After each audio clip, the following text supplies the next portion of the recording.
So বন্ধুরা, এখন যে গাড়িটা দেখতে পাচ্ছ এটা NS 125 সিসির ডিজিটাল মিটার গাড়ি।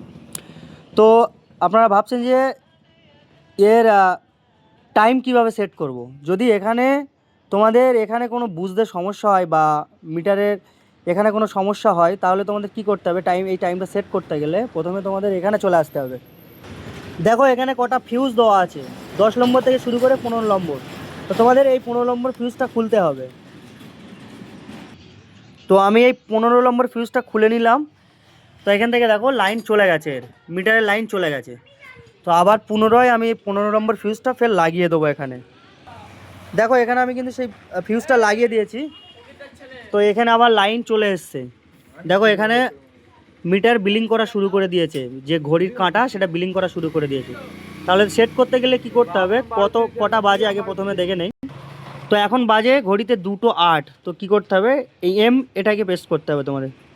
তাহলে এখানে 2 করে নিলাম, তারপরে পেস্ট করতে হবে, করে এখানে মিনিটে চলে আসতে হবে, মিনিটে চলে এসে ফের আসতে হবে। এসে কত মিনিট সেটা এখানে কাউন্ট করতে হবে, পুরোটাই কাউন্ট করে নেই। তাহলে দেখো এখানে 2:10 হয়ে গেছে। তো 2:10 হয়ে গেছে। দেখো এখানে আমি টাইম সেট করে দিয়েছি 2:10। তো এখন এটাকে আবার পুনরায় মিটারটার পুরোপুরি সংযোগে কিভাবে নিয়ে আসবে সেটা দেখাই। তো ঘড়ির টাইম সেট করা হয়ে গেছে। তো আমি এখন পুনরায় আবার মিটারের লাইনটা পুরোপুরি আনবো। তাহলে তোমাদের আনতে গেলে কী করতে হবে, দুটো সুইচ এরকম পেস্ট করে ধরে রাখতে হবে কিছুক্ষণ। তখন মিটারের লাইনটা চলে এসছে, মিটার লাইন চলে এসছে, এখানে 2:10 ঘড়ির টাইমও সেট হয়ে গেছে।